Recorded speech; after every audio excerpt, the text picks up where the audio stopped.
Bu demokratikleşme paketi süreci beni çok şaşırttı. Çünkü ben ileri demokrasiye geçtiğimizi zannediyordum. En azından iktidarın iddiası buydu. Paketin hazırlanış biçimi, usul anlamında dünyada böyle bir örneği var mı bilmem. Ne diğer siyasi partilerle ya da diğer sivil toplum örgütleriyle tartışılmaksızın, toplumun fikri, görüşü alınmaksızın tıpkı bir sevgiliye sürpriz hazırlar gibi bir paket hazırlanması ve bunun bir bütün halinde toplumun önüne konulması da usul açısından benim anlayabileceğim bir şey değil.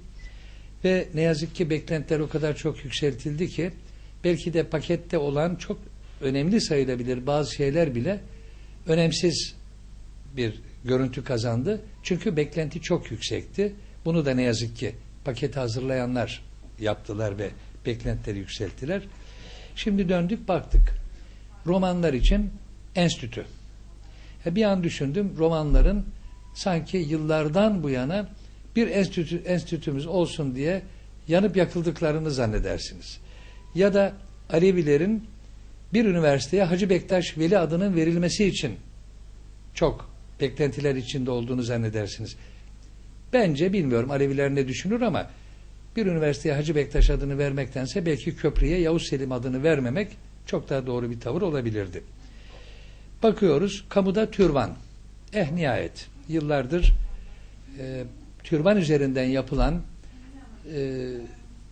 açmaz yaratan anlayışlar, belki dinsel sömürü, belki bu hassasiyetlerden umulan politik çıkarların umarım sonu olur ama tabi burada da belli ölçekte yapılabildi bu.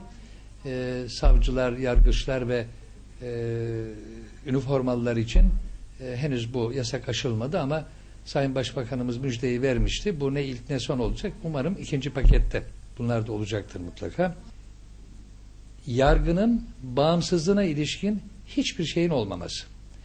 Siyasi partiler kanunu ki ben siyasi partiler kanunu ve seçim kanunu değişmedikçe Türkiye'de demokrasi olmayacağına inanan insanlardanım. Ortaya konulan seçeneklerin üçü de yanlış. Bunu bile daraltarak insanların önüne koyuyorlar. Andımızın kaldırılması. Buna da çok itirazım yok. Tamam ki ben kişisel olarak kendi hassasiyetlerim başkasını rahatsız ediyorsa bunu çok ortaya koymaktan yana biri değilim.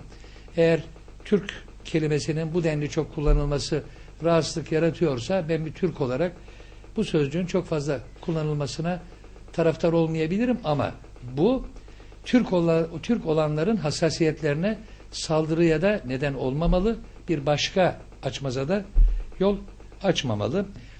Söylenenlerle yapılanlar, edilenler artık toplumun ihtiyacı mıdır yoksa AKP'nin ihtiyacı mıdır bu paket? Bunu değerlendirmek elbette toplum tarafından yapılacaktır. Söylüyorum bunu ve sonuç olarak şunu iddia ediyorum. Türkiye'de öncelikle basın özgürlüğünü sağlayın. Türkiye'yi gazeteciler için açık cezaevi olmaktan çıkarın.